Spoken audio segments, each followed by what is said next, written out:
Okay? Do you have a blank one that you would share with us? Or no? We'd love to. So just, I'll give you my email, okay? And I'll share it with you. I'm not funny about that because, you know, I like if I had another agent went to another thing, so I might run it by Mike. I'll say, that, hey, Donna wanted to check this out. This is what we're using. You know, you can do whatever you want. I just, you know. Okay, because I have something in the house like that to. Yeah, it kind of prompts you. That's one of my difficulties that I've had is, you know, you get in there and you talk to them. It's like, okay, well, what product am I going to show them now? Where do I go from here with this? Yep, absolutely. So that'll help you out a lot. Learning the underwriting guide too will help you. Reject, accept, reject. But in the beginning, it's like a real good tool to help you to know where it's going to fit. Exactly. Instead Otherwise, you're going through the app and you're like, oh, shoot. They don't qualify. Yeah. It's a knockout question. I know.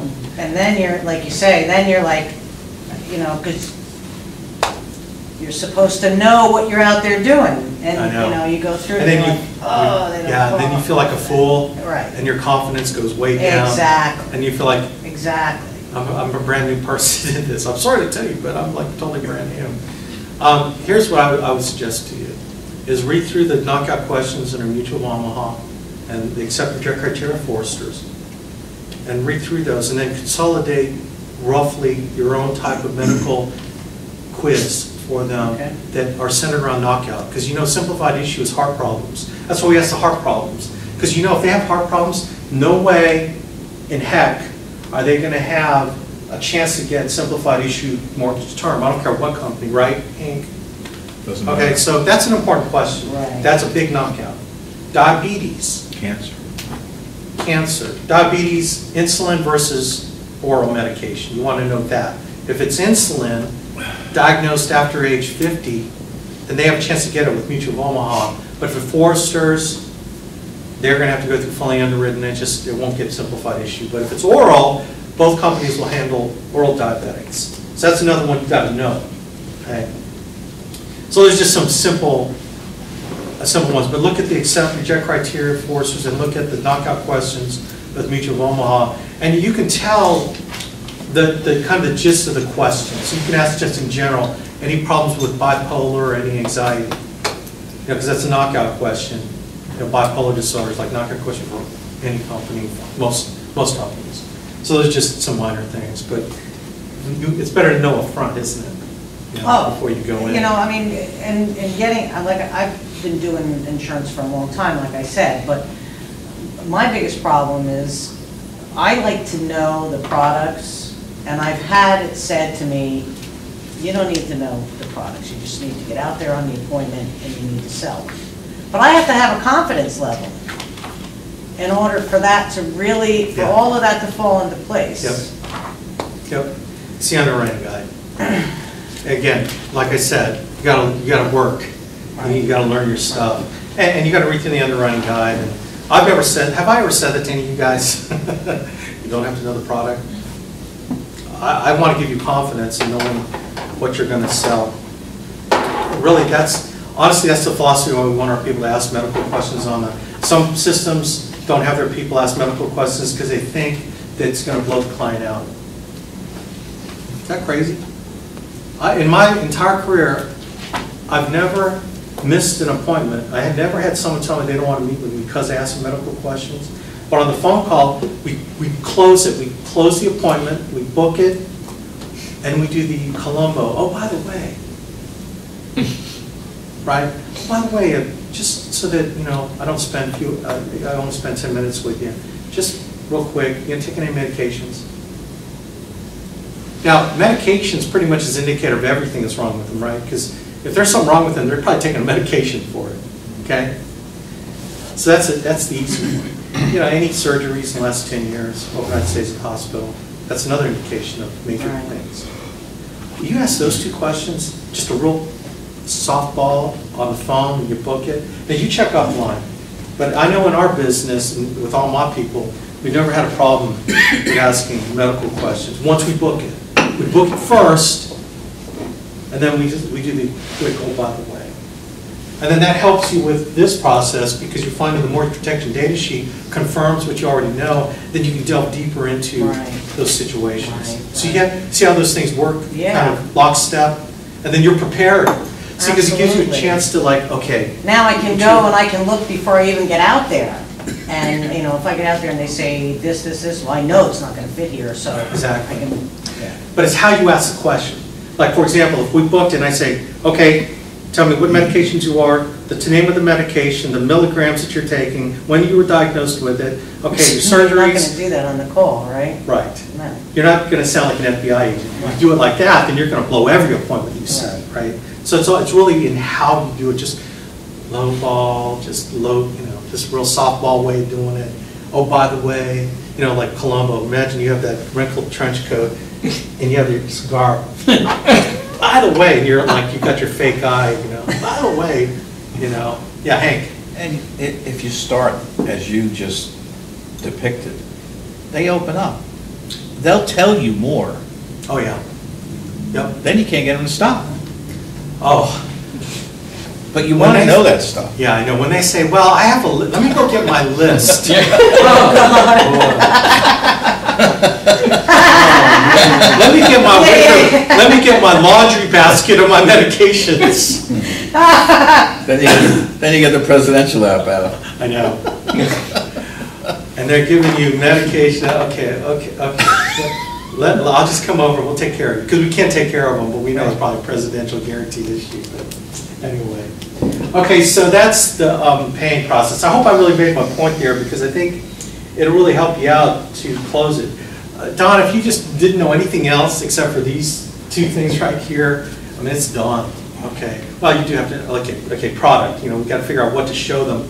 But, you know, given that you have time, basic. it's time. I mean, because even in the P&C business, you got to learn your markets and you got to learn your companies and what coverages they're writing and that kind of thing before you can place somebody, you know, and be successful at it. Exactly. So. Right.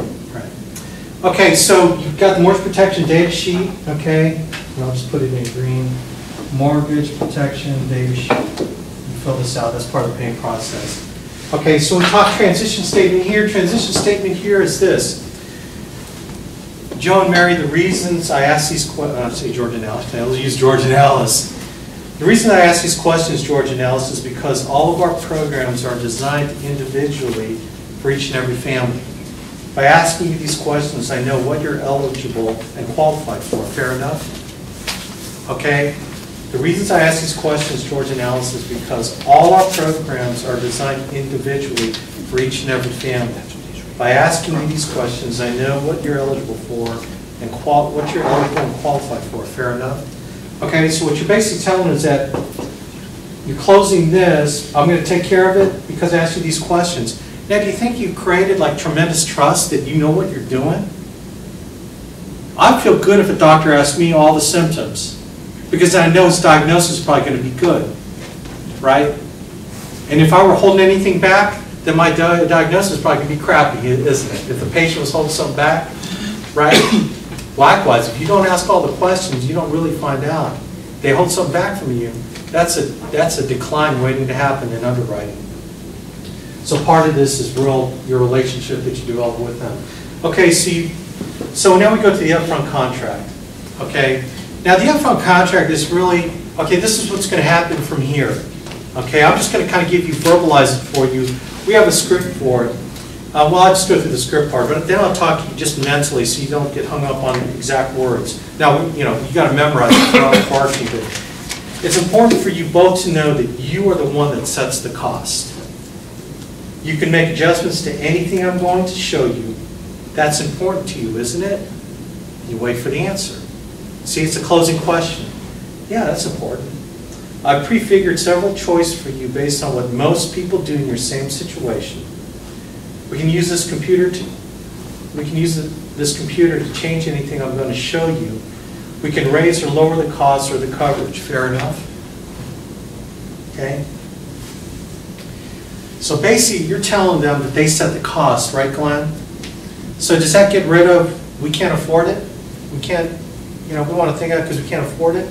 No, because they're the ones that sets the cost, not me, right? They're the ones that, so If they tell me they can't afford it, then tell me you can't afford it, you know, because you're the one that sets the cost of the program. The coverage amounts, whatever, we can raise or lower it. So you're giving them all the reasons why we can figure out a price they can afford, because they're the one that sets the cost. All right, I'm going to give them several choices, but I'm not going to show all of it to them at once. I'm just going to show the one that I think they're going to be right in the range for. What most people do in your same situation. I want them, that they're not the only ones. There are other people that are going to do, that have done the same thing that they're doing. They're not unique. It's their situation, but there's a lot of people in their same situation, right? So I don't want them thinking like it's just them.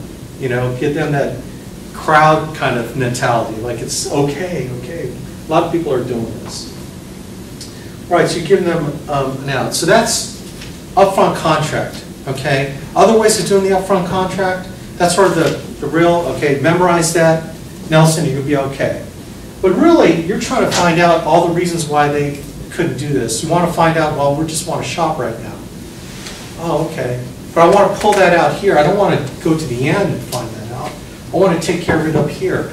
Another way to kind of make it even further, to really make it more solid, is, you know, you say something, you know, like Joe and Mary, George and Alice, all right?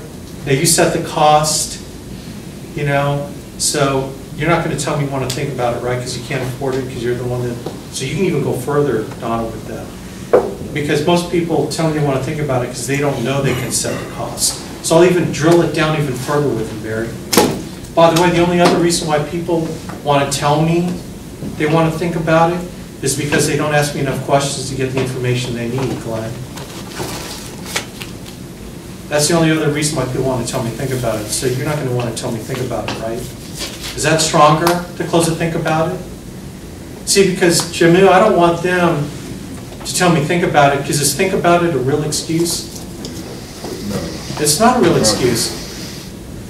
What's there to think about? We're thinking about it right now.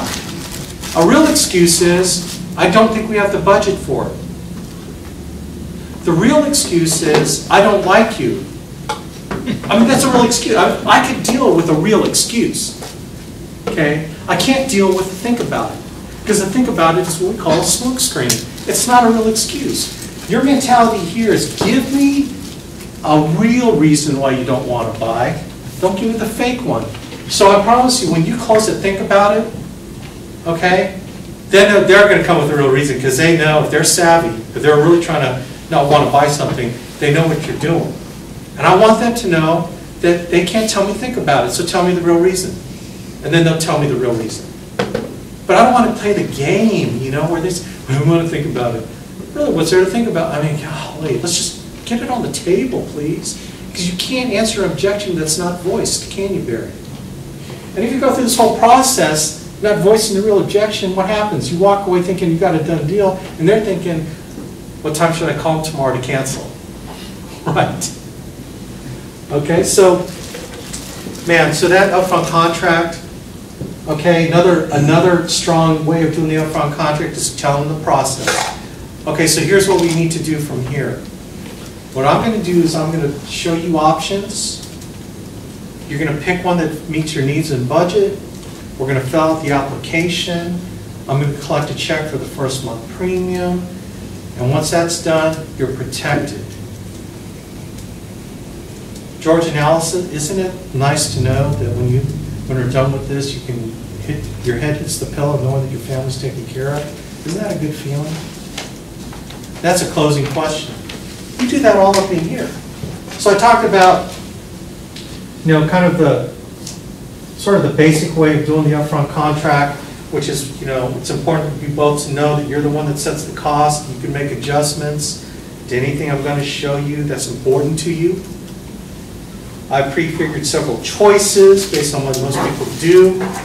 We can use this computer to change anything. I'm going to show you. You can raise or lower the cost of the coverage, fair enough. So that's kind of the basic process. The second one is closing to think about it. Okay. You set the cost, not me. So you're not going to want to tell me think about it because you can't afford it, because you're the one that sets the cost. By the way, the other reason anybody wants to tell me think about it is because they don't have enough information to make a decision. That's why I'm here, to answer your questions, promise you an answer, that you'll ask me questions so that you don't have to tell me to think about it. Is that cool? And then the process. So here's what's going to happen from here on out. I'm going to show you options that should take care of your, then you pick the best one that'll take care of your needs and fit your budget. We're going to file an application, collect a check for the first month premium, and everything's going to be taken care of when I walk out the door. Isn't it nice to know, Joe, that when your head hits the pillow tonight, that Mary and the children will be taken care of? Is that a nice feeling? That is a powerful closing question right there. Right. Alex. Yeah. I want to check rates with other companies. I want to think of that legitimate or. Check rates? Yeah. Well, if you set it up right, we deal with 12 companies, when we lay it out. We deal with 12 different companies. I've already done a lot of shopping already with some of the best companies in the United States. I'm going to show you the best rates available for your situation. The check rates, we can get that started. Let me get through kind of the process, and then we'll talk about handling objections, okay? All right, so here you tell them what's going to happen, and then the fulfillment part is where we basically show them the program, okay? And the program we lay out on the proposal sheet.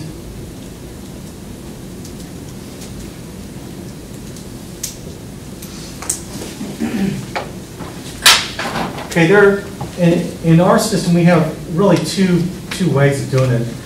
I like to categorize it as a 2-option close and the 3-option close.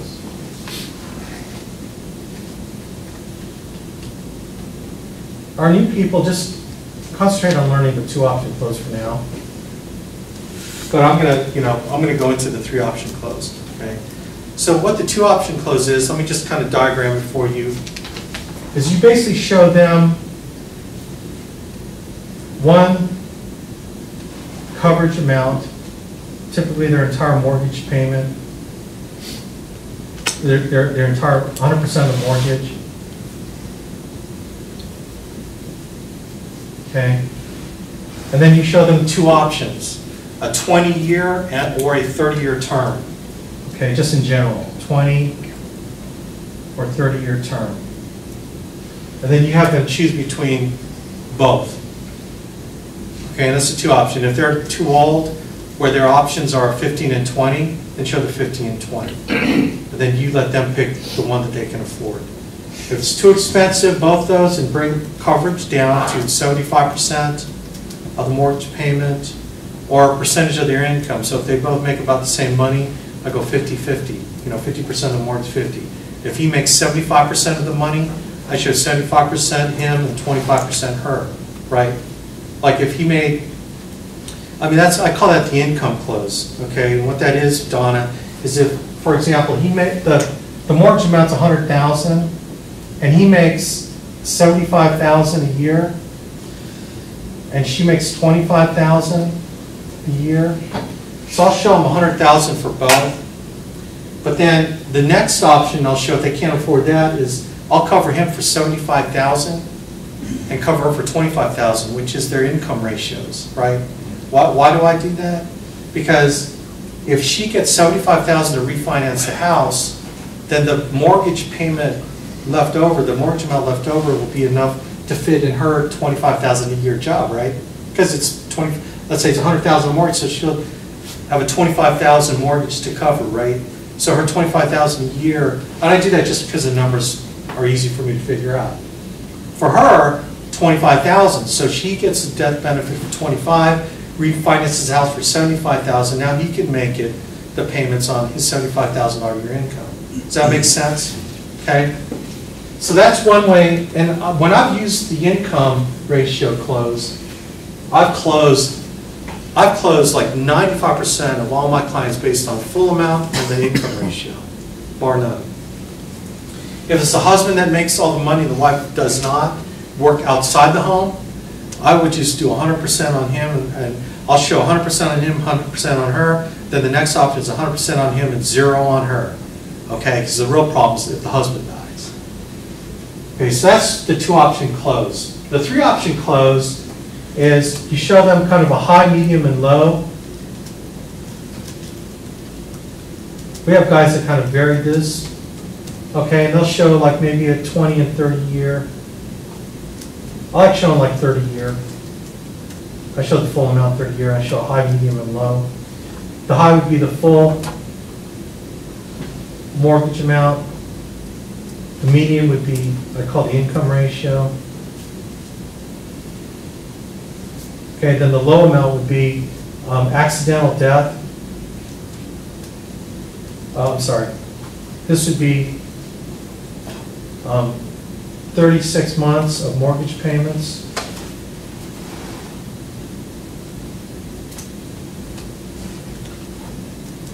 And then the rest of the amount in accidental death benefit. Okay. So, for example,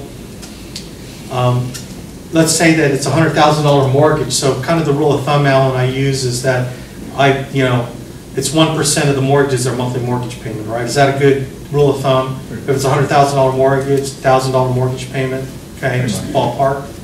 And so, what I'll show them is like 3 years of mortgage payments. So I'll show them $36,000 if it's a $100,000 mortgage, a $36,000 policy with the rest of it, say like $70,000 in accidental death benefit. So if they die in an accident, they're going to get the full amount, okay? But if they die for an illness, at least Mary will have 3 years of mortgage payments so that she'll keep going on, okay? So that's the concept of the 3-option close. You can like vary this, like, the medium, could be just covering him or whatever, but these are significant changes, okay, Alan? This isn't like $150, $149, and $148 a month, okay? It's pretty significant. It would be like $125, $75, and $35. I mean, that's the order of magnitude. Because I don't want to make it sound like I'm just nickel and diming them down to find out their highest they can pay. I'm going to be genuine with them, and I'm going to show them significant movement, right? And, so you just let them choose which one, okay? Now, here's how we set this one up, the 2-option close, is we say, all the plans I'm going to show you, George and Alice, are called term to 95, or term to 100. I think Mutual of Omaha is term to 100, right? And what that means is that they can renew and keep their policy going no matter what, till age 95 or 100. They just have one period of level premium, and then after they get through that 20 or 30 year level premium period, they can keep renewing their policy. Now you'll see in their policy that amount could be, like if they were paying $300 a year for that 30 years, it jumps up to $3,000 a year for that next year. Well, really, that is what they're legally supposed to show is the most they can charge to renew that policy from a year-to-year basis, okay, without proving insurability. What their insurance company will actually do is they'll look at mortality and they'll charge down the amount for their mortality, and it may not be $3,000, it might be, $1,500. It might be actually reasonable, but they have to show the maximum amount that they can charge them, okay? And they'll show that all the way up to age 95 or 100. So it gets rid of the excuse like, well, I can only get covered for 20 years or 30 years. You're telling them up front they can be covered if they choose to keep the program all the way up to age 95 or 100. So that's really a setup statement, okay? All the plans I'm going to show you are called term to 95, and you should sell this. And should you sell this home or move, you can take this plan with you. There would be no changes. That's important to you, isn't it? So you're telling them it's not a mortgage protection program that's attached to the house, that it's portable, that they can take it with them, okay? There would be no changes. You can take this plan with you, there would be no changes, okay? All right, and then you just start laying it out. The 2-option close, I mean, our guys, you can read through that. George, you'll need to be protected for $100,000. There's some closing questions here, too, that are real important. You tell them that this first option, they'll be protected for 100,000. You write this down on your data sheet, okay, for 100,000. That means should anything happen to you for any reason whatsoever after I leave your home today, Alice, you'll receive $100,000. You write it down, underline it. Power question, closing question. Alice, if you lose George, not only are you going to lose him, but you are also going to lose his income, aren't you? Okay, now I say that a little bit facetiously, but you memorize that. That's an easy thing to memorize, right, Rich? Alice, if you lose George, not only are you going to lose his income, or lose him, but you're also going to lose his income, aren't you? And then what are they going to say? No? Yes. Okay, the next question after that is, are your bills going to go on? Are they going to say yes? Are you going to need this $100,000 to take care of your mortgage? Yes. So you close them 3 times on the yes, yes, yes, right? It's obvious, but you're getting it into their heads that yes, I need this, and you're walking them down the logical path of, Alice, if you lose George, not only are you going to lose him, but you're going to lose his income, aren't you? Yes. Are your bills going to go on? Yes. Are you going to need this $100,000 to take care of your mortgage? Yes. Bang. Okay? You kind of drove the nail down in the close. Okay? The other thing that we like to do is we like to add accidental death benefit. We like to add a separate policy through Fidelity is accidental death. Okay? And how we add the accidental death in here, okay, in the 2-option close and even in this close right here, is in addition, because you're in good health, George, today, should something happen to you prematurely, say in the next 5 or 6 years, there's a good chance that death could occur by accident. I'm sure both of you would agree with that, wouldn't you? Okay? For that reason, Alice, you'll receive an additional $100,000, which means you'll receive $200,000, Alice. You're going to need this $200,000, aren't you? So you've just sold the accidental death. Now, I wouldn't suggest putting it in as a rider. I'd say write a whole separate Fidelity app on the accidental death. Okay, George and Alice, $121 per month. This program, the 30-year, it's $131 per month, $121 per month. Rates cannot change for the entire 30 years. You write it down, you pause. You also have the choice of the 20-year program for $93.21. Okay? You tell me which is best for you. Okay? You give them the option now. You're not closing them. You're not saying, should we do it? You let them pick.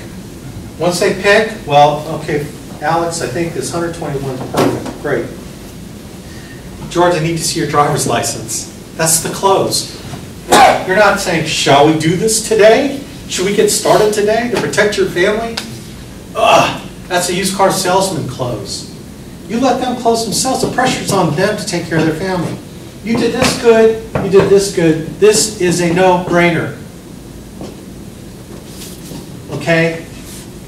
You did the paint thing good enough, and the upfront contract, Rich, you're not going to get that, well, we want to shop. You're not going to get to this far before they do that. You get here, they pick one. Or you put the high, medium, and low, you know. You do it the same way, the full margin amount. Alice, not only going to lose George, but you're going to lose his income, aren't you? Yes. Are your bills still going to go on? Yes. You're going to need this $100,000, right? Those are like power phrase, power question, power question, power question. That's why you need to memorize it, Nelson. You memorize it, dude. You're going to close at least 50%, even if you were bad, but you have this memorized. Okay, even if you didn't do it with feeling and passion. You know, it's kind of like almost like if a blind dog went to a house with this taped on his back, they read through it, you close half those people, okay? Those are power questions.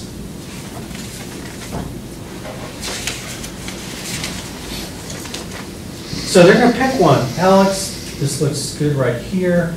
We're going to pick that. Great, can I see your driver's license? In fact, while they're starting to pick one, I'm pulling the applications out, okay? Paper application. Now, Mutual of Omaha has electronic application, which we highly recommend that you use because you never miss a form. You don't have forms, extra forms to fill out because it's all electronic, Nelson.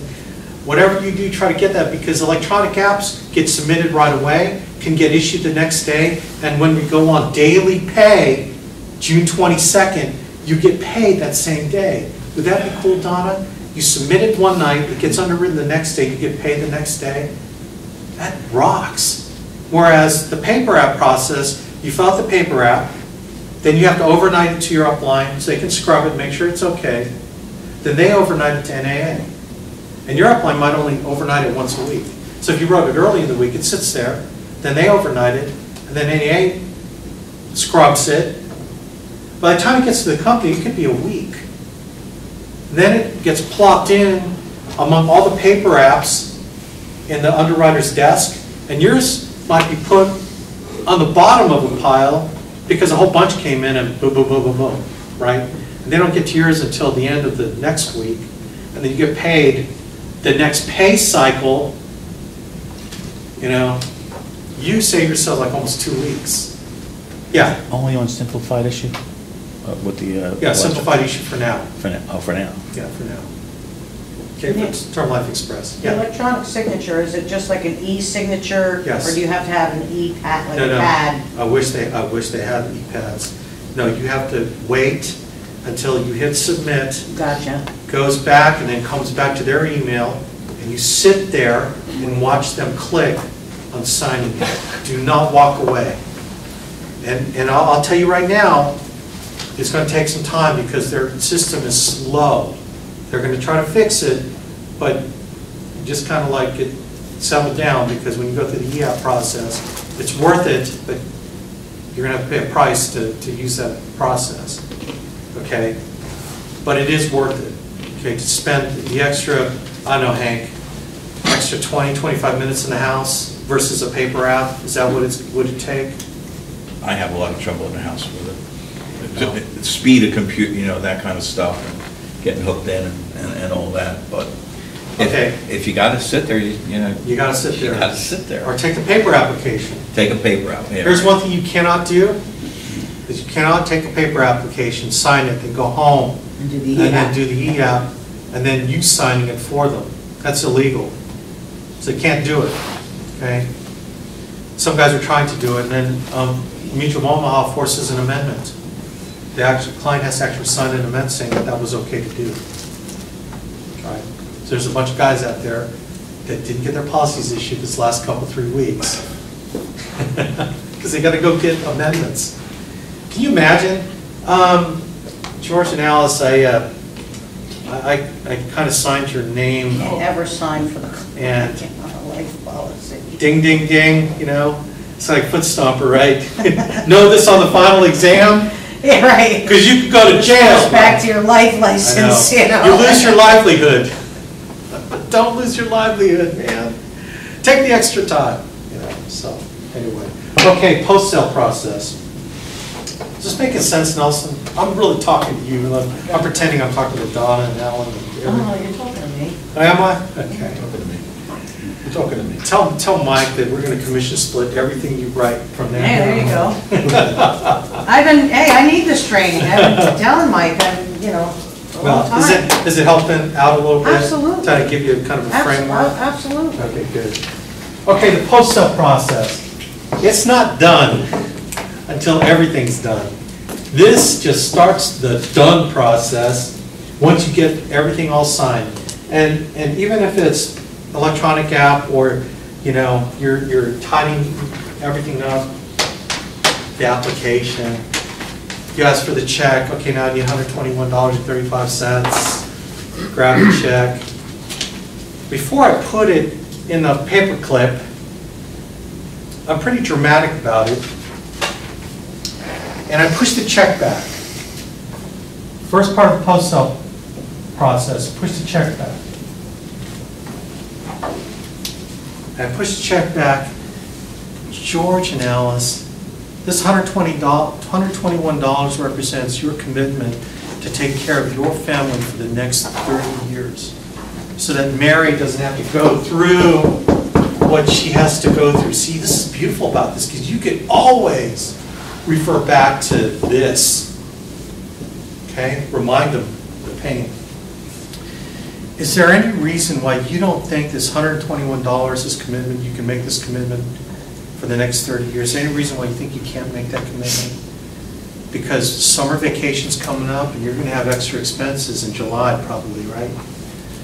And when you see this coming out of your checking account, $121, are you going to want to call me up and cancel this? So I want to know. I'm going to lay out all the negative situations. Or Christmas is coming. And in January, when all the credit card bills come in, and you see this being drafted out of your account that month, are you going to call me and tell me you want to cancel? See, I'm making it like, please tell me you want to cancel. My mindset is, I want to know if there's any little bit of doubt. I'm trying to clear my conscience that this is a righteous sale. I'm giving them every chance to tell me it's too expensive. Right? Barry? Because when they look at each other, they look at the check, look at each other again, and they hesitate for any length of time. What do you think, Donna? You think that's probably a good indication that it's probably a stretch for them? Mm-hmm. Absolutely. And I rescue them. I say, you know what? I'm getting the feeling that. So whenever you confront a client, always soften it. It's non-confrontational when you say, I'm getting the feeling that. Instead of saying, you can't afford this, can you? You're not saying that. Hey, George, I'm getting the feeling that this 121 is a little bit of a stretch. It is, isn't it? I'm trying to convince them it's okay to tell me that it's too expensive. That's the tonality of my voice. It's kind of high, isn't it? Okay. I tell you what. Let me tear this up. I'll tear it up, and let's talk about it. Let's see if we can bring it down. Immediately, I'm going back. I'm showing them lower amounts. I'm showing income ratio. I'm like dropping it down significantly. Writing it up, doing the same thing. That's so much better, Alex. Man, we can do $75 a month. Hey, that's cool. Great. Because I want you, when it's a little tight, that this is a priority in your life. Okay? This is a priority. Right? See, because one of the objections you're going to get is the infamous budget. I don't know if we have the budget for it. Do you know what that says? What that really is, what they're really saying is, I don't have the priority for it. I don't understand the priority for it yet in my budget. Because isn't the budget excuse really, I've got a budget, let's say I make $2,000 a month, I have priorities, 1, 2, 3, 4, 5, until I run out of money after I pay all those priorities. Really, isn't that what a budget is? They only have so much money a month and they got to spend it on something.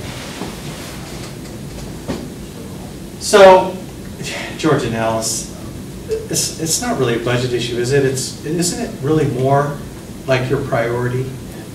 Because let me ask you a question. What's the most important bill you got to pay every month? What are they going to say, the mortgage? Okay, so let's put this at your number one priority. And what's your second most important bill? Is it your cable bill? I laugh. It's your cable bill, right? Well, no, we got to make sure our car payment. Okay, car. Okay, what's your next most important priority? Do you have insurance on the house? Oh, yeah, we have insurance on the house. Is it a good idea to make sure that's current? Oh, yeah, because that's our biggest priority. Okay, house insurance. Okay. By the way, is it okay if you kind of stop paying your car insurance because you can't make it doesn't fit in your budget? Oh no, we got to do car insurance because it's a requirement in the state of Pennsylvania. I mean, I have no idea if it is, but yeah, so that's really, I have to do that. I'll put car insurance. Okay. But I'm sure the next one's your cable bill, right? I mean, I always use cable as sort of the joke. Okay, because their cable bill, their cell phone bill are probably like $500. of all said and done. Okay, so isn't it, so this life insurance got to fit somewhere. You're saying that you don't know where it fits on that priority. You're saying that it's probably down number 100 after you paid all your bills off. Is that what you're saying? Well, we just don't know where. Oh, okay. So you have house insurance. You don't even have to be. And you have car insurance. Okay. And then here's you, Joe. Here's Mary. And here's Steve and Lori, your kids. That's interesting. This is important, you have insurance. This is second important, you have insurance. What importance do you place on your family? For a visual person, Glenn, you draw this out for them, they answer the question for you. Don't they? It's a matter of priority, isn't it? We don't got the budget for it. We don't know if we can afford it. Well, okay, let's kind of step through this. You do it nice, nurturing. You go this bold, Nelson, with somebody, they're going to respect you because they know that you care about they're making the right decision. You know what I mean? But Alex, I'm new. I'm really uncomfortable. Amen, brother. We know you're already going to be uncomfortable with this whole process. You've never done this before. So let's just assume that you're going to be uncomfortable anyway. Is it okay to be uncomfortable in a good way here to help them? So be uncomfortable. It's okay. Let's just be uncomfortable in a positive way, Barry, so we take care of family. And you know what? I know you're not. You'll love you this stuff up. This is your. We are in your wheelhouse, I'll tell you. Nelson, because this is brand new. Okay. Now I don't know if you have to upsell your Subway clients to do the meal plan with the big drink and the potato chips, okay? All the time. All the time. Do you feel comfortable upselling them on that? No. Because what can they say? Yes or no, right? Right. Are they going to take away your birthday? Are they going to throw rocks at your car and break your windshield? No. Does it hurt your ego if you take them through this scenario and they say, oh man, I see what you mean. Because number 100 becomes number 1 in that we can't afford list, and it's not life insurance. It's eating out every week. It's McDonald's after Sunday service. Okay? Blech. Oh, man. Okay, so post-sell, push the check back. When they push it back at you, Donna, man, we're getting closer. We're getting closer, right? For that righteous sale. Number 2, pre-deliver the policy. Okay, now this whole thing has been conceptual so far. It's been pictures. It's been the concept of protecting their family, making sure Mary doesn't have to go through the crap she's going to go through. It's like this nebulous thing. And what you do, Donna, is you make it real. You know how you make it real? You pull your policy out of your briefcase. Okay, Joe and Mary, or George and Alice, this is old habits die hard. George and Alice, this is my policy. I'm going to show you what your policy is going to look like when you get it in the mail, because sometimes our carriers directly deliver that policy. Let me show you what yours is going to look like. You see mine for my family? You see my name here? Your name's going to go right there. See my listing of coverage and riders? Yours is going to go right here. You see the payment plan? You see how it's level for the next 30 years? Like this, you're going to have one that just looks just like this. $120 a month, boom, boom, boom, boom, boom. They're going to annualize it, okay? Here's the description of the riders. You bought the disability rider. Here's where it shows that. The return of premium rider, here's where it shows the provisions there. And then at the back is a copy of the application that we filled out today. Is this cool? This is what you're going to receive as a binding contract so that Mary and the children, Alice and the children, Mary Alice, will be taken care of when you get X'd out of the picture. Bang! You've made this a tangible sale. What did you also do, Pete? What did you also do when you showed them your policy? Credibility. Big time. Because it shows that you put a priority on your family just like they did, and that you ain't a fake sales guy. It's like a stockbroker trying to sell you a stock. Hey, I've got Amco at a great price right now. Great, dude. How much did you buy for your portfolio? Woohoo, credibility. I'll tell you what, man, you sell more insurance because you have this. And I'm saying because you have it, not that you have to pull it out all the time. We're teaching you to do it, to pull it out. But sometimes people say, well, show me what you got, Alex. I got mine right here. Is that cool? Does it give you confidence? That's why if you get involved with this, you've got to have your policy. You gotta have your policy. You gotta have one with your name on it. Because it sucks when you open it up and it says specimen, specimen in gray, specimen, specimen. It's like, I don't know a person named Joe Specimen.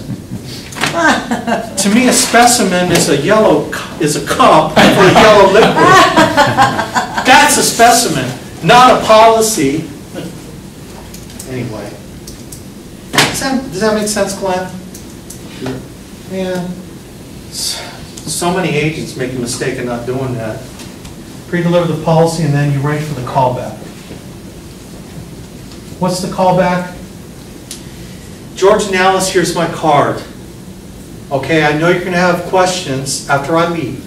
So what I want you to do over the next couple of days is I want you to write those questions down on my card.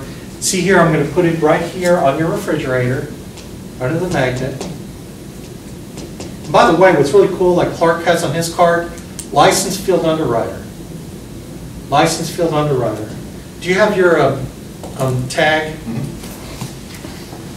Here's the other crazy thing that we do, is we have those name tags on our final expense appointment. Seniors love this, where we have, gosh, where's mine? I have one of those neck things. You know, like when you go to conferences, those neck lanyards with those clear ply. You can get these. You can pick these up at like Best Buy. Barry has his picture on it. Licensed field underwriter with his license. A lot of our guys are putting a copy of their actual license in that thing around their neck. It's hokey, but it works. When you're sitting down with a senior, you have it around. It's your credentials, right? It's your credentials. We close.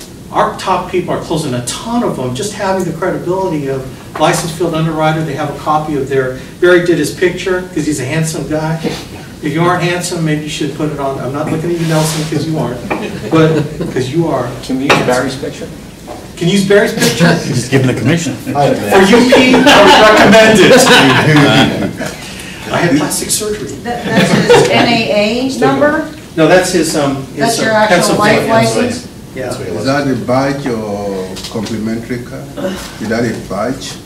A badge, We're making it into a badge. Yeah, we make it into a badge. Okay. It's kind of cool to have a copy of, scanned copy of your actual license, like blow it up so your license. Joe Johnson, one of our guys in Chicago, has the actual license right there, licensed field underwriter. It's really cool, and it's like, and you know what? He has a clipboard. I mean, you know how like your cable guy will have this big, heavy clipboard. He walks in with a clipboard with his stuff and his badge on the final expense appointments. Man, knock it down, knock it down, knock it. Is that cool? Yep. So that's, again, it's a little bit of an extension. You just kind of ride it up, boom, boom, boom, you know. I have that aluminum construction That's it. contractor. That's it. Yeah, and you have all the other applications inside there, and you're just, they know you're in there to do something with them, right? So the callback is you arrange the callback, you can put the card up on the refrigerator, okay, and you say, okay, George and Alice, put all your questions here. I'm going to call you in a couple days to answer your questions. All right? But Alex, okay, this is the life insurance guy. But Alex, if I call back, they're going to want to cancel. Yes! Jamu, you want to know that. Jamu, let me ask you a question. Yeah. If you call them back 2 days later and they want to cancel versus 2 weeks later, call them back, hey, I have your policy. Time to deliver it. Congratulations. Do you think you have a chance to change their buyer's remorse 2 days later or 2 weeks later? You mean when they call back? I think 2 weeks later. I mean, I didn't get your question. Okay, the question is, do you have a chance to go back and change their minds 2 days later about canceling their policy or 2 weeks later? I think 2 days later. 2 days later, right? You ever hear the thing, Donna, time kills all deals? See, because if you wait 2 weeks, they made their decision Exactly. 2 days Got later. too much time to think about it. Exactly. They're not on the fence anymore. They made that decision a solid decision, no matter what you do or say. When you call them back and say, hey, George and Alice, this is Alex, like a promise, I'm calling you back. Another credibility thing, because you did what you said you're going to do. Do you know how many people in this world don't do that? And because you decided to do that, like have you ever gotten, like I've always, to me, it's just for me, when a service comes, when I go take my car in for service, the service guy calls you up 2 days later, hey Alex, how's your car run? Is everything going good? I'm like going, dadgummit, you are so awesome. Yeah. I love that call. That's what I don't like about my doctor. Your doctor calls you? No, my current doctor doesn't call, but the former doctor. Your former doctor called? Yeah, when you have appointments, like 2 days, they will call to remind you. Oh yeah, the reminder call? The new doctor, they don't care. I told him that you are not doing a good work. Is that crazy? Yeah. It doesn't take much to separate you from the average Joe out there, does it? Yeah. And you call them back 2 days later, they're like, wow, that's cool. You called back. The follow-up and follow-through process. Okay, there's 5 things to the follow-through. That's all listed here. Call them back. Don't lie to them. Call them back. You know, when you call them back 2 days later, what's it do? It continues to create credibility. They're thinking, man, this guy's great. Have you ever had like a callback from your service department, Shannon? Like you took your car into service and then the service guy calls you back 2 days later? Doesn't that make you feel like, wow, these guys really care? Right? It makes you feel good. It's like, man, I think I'm hooked up with the right mechanic because he wants to know if everything's still going good. You do that because no one else is doing it. You separate yourself from other people, okay? So you call them back, and then the follow-up, call them back on the follow-up. Okay, what I used to do is I used to do weekly letters saying, hey, George and Alice, just want you to know that your policy is progressing through the system. Call me if you got any questions. Because this prevents guys like, well, I'm not going to name names, but other agents calling behind you and setting an appointment, Doug, because other agents have that lead. Probably the first one that had that multi-lead is calling them back, trying to book that appointment. They say, well, I thought we already took care of it. Oh, really? Oh, I don't know about that. I don't know if they sold you something. I should come over. Well, it's this company called NAA. Oh, really? And it's an NAA agent that's saying that, right? Because he's going to come behind you and have you cancel a policy. He's going to try to sell your client a policy. Not every agency does that. I know ours do not. Ours doesn't, but other agencies will do it. So you got to protect your sale. You got to let them know every week. You got to touch them every week that something's going on. So the simple way of doing it, I like doing letters because letters, is a lost art, But the easy way to do it is leave them a voicemail. Leave them a voicemail. Just say, hey, George and Al, sorry I missed you. You called them at, 10 in the morning and they both work, right? Okay, so you can get through like 30 pending apps in about 15 minutes. Hey, George and Alex, hey man, sorry I missed you. Because voicemail is just numbers, like how many voicemails. It doesn't really, sometimes they don't even register when you call it. Hey, sorry I missed you. I just want to let you know that your policy's progressing through the system. All right, let us know if you got any questions. Here's my number. Okay, now if they get issued quick, guess what the next call is? Hey, I need to come over. Congratulations, your policy's issued. You give them the good news. But I touch base with them. Okay, number 3, I personally deliver the policy. You have to take responsibility for taking care of your client, and it goes all the way through personally delivering, where you're going over that process of like the pre-delivery. It's very similar to that. okay? Now, most of the companies will send the policy directly to the client. And they'll notify you, Donna, when they did that, by email, okay? So when you see that that happened, give it a couple days and then get on the phone with the client and say, hey, George and Alice, I see that you received your policy. They sent it to you in the mail. Did you receive it yet? Oh, yeah, I think we got that yesterday. Okay, great. I got time about 9 to 9:30, which is better for you. We can go over it for about 10 minutes. And oh, yeah, come on over. Okay, 10 minutes, real quick. Doesn't got to be a long, drawn-out thing. I try to do it in between appointments, you know, and just go in there. Then I'll open up for them and do it right there. Sometimes you'll have to get an amendment. You have to get the policy delivered to you, so you have to take it over and get the amendment before you get paid. So you're going to have to do that anyway in that case. So that's a good thing. So personally deliver it. If you're traveling and you only, let's say you go, you know, travel 3 states away by plane and run a lot of business, chances are that's not going to be the only trip. I mean, if I have a traveler that's traveling, they're not going to that place just once. Okay, because once you go through a bunch of leads there, you're not going to book all of them. You have to go back. Otherwise, you're not going to get all the money out of that trip. So, you know, you have to make the commitment. If you're traveling to an area, keep going back there like every other week or whatever. And so when you're back there to run your second phase of appointments, you can go deliver all the ones that you wrote the first time. But Alex, what happens if you just keep leapfrogging? Well, then that's what you do. But that's where you make a lot of money traveling, is if you go to the same place consistently. Okay? Now, if you have a situation where you can't go there right away and you have the policy, then you register, mail it to them, and then you make sure they got it, they sign for it, so you know legally that they received it, okay? And then you deliver it over the phone. Hey, you got 5 minutes, let me cover for you what's in it. Yeah, because you got policies all over the place. You can just, okay, now see page 2? That's where all your benefits are.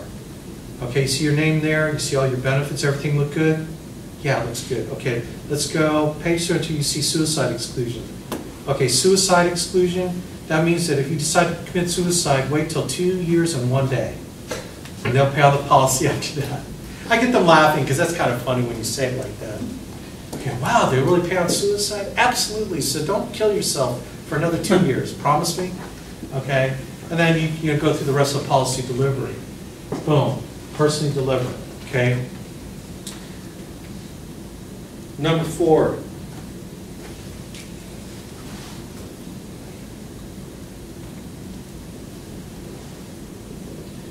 Add them to your kit marketing program. Kit marketing, and that's www.kitmarketing.com. And what that does is all your clients you add to your database, mailing database. And NAA, what they'll do is they'll send your clients out a monthly newsletter with your beautiful mug, Nelson, and your signature and all your contact information. And it has to do with something about life insurance, annuities, private retirement planning, college funding, just something that you can serve them again with some kind of product. And they'll do that every month or 3 times a year or on their birthday or anniversary. They'll find a good time and you can edit who to mail and who not to mail. You can put your friends and family up there. Okay, you can do a whole bunch of stuff, and it's like only about 47 cents a mailer, which is what? What's the stamp? 47 cents? 42. 40 what? 42, I think. 63 cents a mailer. But Okay. a stamp's 44 cents, so. Yeah, so I mean, Still, like for 20 cents 20 cents. a mailer. And do you think that, do you have time to catch up to all your clients by phone? Probably not. But if they get a mailer, they see your beautiful face every month. If something comes up, if like a relative died, you're thinking, oh, I wonder if our insurance is all up to speed. They're going to call you because they see your beautiful face every month, and they say, hey, Nelson, because it's got all your contact information. Hey, we need to up our insurance. Can we do that? Absolutely. Okay? It's awesome. They'll say, hey, Nelson, I just moved companies. I got $400,000 in a 401k. I'm thinking about buying an annuity. Can you help me out with that? And your drool is coming out of your mouth. Oh, yes, I can. Baby. One of our agents uncovered a 500, what? I'll be there in 5 minutes. In 5 minutes. One of our agents uncovered $500,000. And you know how she booked this appointment? It was pretty cool. She was really nice on the phone. And the client, who's like older in their 70s, said, gosh, I don't know if you can do anything for us, but gosh, you're so nice. Why don't you come on over? Wow. So Karen goes over there, and she saw their situation, and they've got, and they were saying, well, we've got some money here and another money here in this account. It's about $500,000. We've been thinking about an annuity or putting it in something. Do you think you can help us out with that? Wow.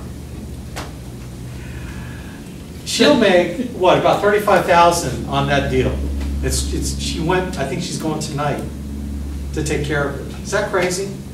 Because she was nice on the phone. She didn't try to force her way in there. They liked her so much. Why don't you just come on over? 35 grand. Can you make 35 grand on a sale because you were nice on the phone? Do you think things would help? Did that help out there, Glenn, in your world? 35 grand? No. And pay your taxes, okay? So it's not all your money. Because Uncle Sam made some money too because of you, okay?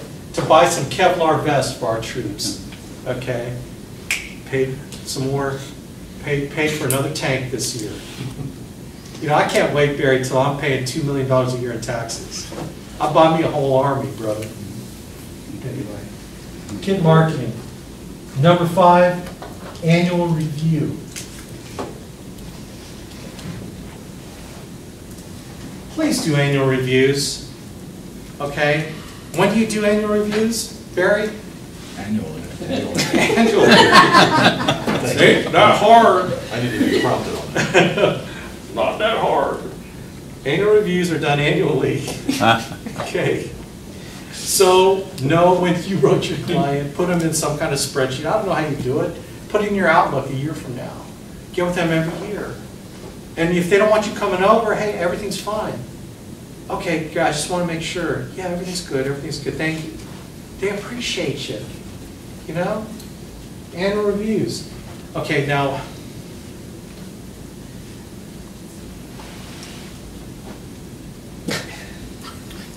I know Andy doesn't want me to tell you this, but I'm going to tell you this anyway.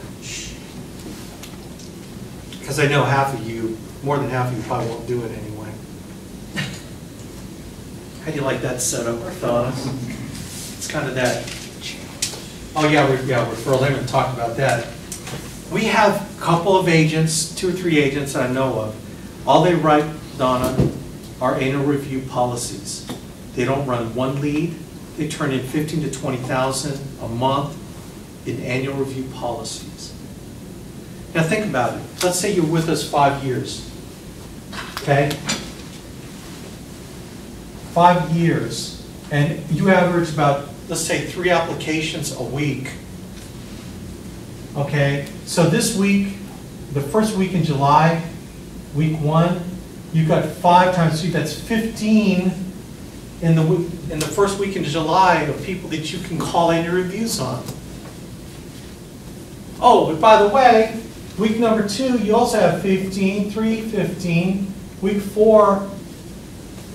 Do you think in a month, out of 60 current clients who should be warm because you put them on kit marketing, they see your mug every month, and it's time to do an annual review, you think out of 60 people, there's a few that may want to write some more life insurance, may have an annuity? Yeah. Do you see how you can get to the point where you don't need one lead? Would that be cool? You don't need to buy one lead. Okay? Here you go. One other follow-up thing, and this is more of the, it's kind of back here. I don't know if this straddles both these things, is referrals. I'm not going to go much into this, although this is important. Okay, the referrals, we have a thing called the RX card. Okay, these are our 2 referral systems, the RX card and the emergency response system. Okay, Nelson, I'm not going to load you up on everything, but know that you need to call offline and say, hey, Alex mentioned RX card referral program. How do I access that? Hey, Alex talked about an ERS, emergency response system referral program. What is that? Okay, so ask Mike. these things? Oh, I see it on my leads. Oh, do you? Okay. I have some leads, so I do see that where you Okay. can make, but I'm not sure how it works. Right, so ask them how it works. Okay. Because I don't want to overload your brain. I know there's a lot of stuff, but, you know, these are one of those things you just got to note and ask about. You need to do referrals, okay? Then you need to ask, you know, so this is, okay, this is sort of it. Annuities. You need to know how to ask for annuities, okay? Annuities and referrals. Annuities, remember, are set up here, the mortgage protection data sheet. You should be able to find if there are annuity opportunities. Okay, so you can ask either up front here or when you come back to deliver the policy, hey, by the way, you mentioned that you had some 401k money in that previous company. How's that doing for you? How much money have you lost so far? Oh, you've lost $100,000. Wow, wouldn't it be a good idea to kind of make sure you don't lose any more money? Yeah. Well, I actually have some programs I think I help you out with. You got a statement? Yeah, sure do. Well, let me borrow that and I'll come back. Don't try to sell annuity while you just sold. Don't do it all in the same appointment. It's too much. You got to think about it for sure. Take care of them here, come back, and take care of them with the annuity. But always ask for annuity opportunities when you uncovered the mortgage protection data sheet. This allows you to ask the question without asking the question. You know, because you can ask it here and say, oh, by the way, how much money have you lost in the market lately? It's so almost, there's a way of doing it, but you can almost sound so salesman-y, you know? So, you know, like you're just looking to make another buck. All right, but when you ask it as part of the mortgage protection data sheet that you're trying to investigate their situation, it's just all a matter of, then it's just a real soft question. Hey, by the way, you mentioned the 401k, just real quick, you know, how much money have you lost in there? Oh man, well, I can help you with that. If, you know, when I come back to your policy, I can give you some options, research some things. You got a copy of a statement I could borrow from you. I can come back and help you out. It's such a natural thing from here as opposed to trying to bring in and up. You sort of talk about it here, so it's easy to bring up here. You find annuities, referrals, man, your profitability in this business goes through the roof. Okay, you're not worried about money because you're able to find and uncover these kind of things. Okay? I know, we covered a lot of stuff. Okay, does this make sense, Barry? Absolutely. Nelson? Absolutely. Alan, does this make sense to you? Yep. It's a framework. You know, you kind of fit your personality in here, Donna. There's a lot of room for that. In fact, that's what you bring to the party. Okay, you implement, and look, if you just learn what you're trying to achieve in each one of these blocks, and you use your own words, you're going to be way ahead of the average schmo out there who is just trying to wing it with no kind of system. Can you imagine if you didn't have anything trying to go in there and sell a client? Just go out there and sell. Give me a call if you need help. Woohoo! You know, you're all fired up, right? But if you have your hat to hang on these, you know what to do, what you're trying to accomplish. So you got to know what you're trying to accomplish, and then everything else kind of flows.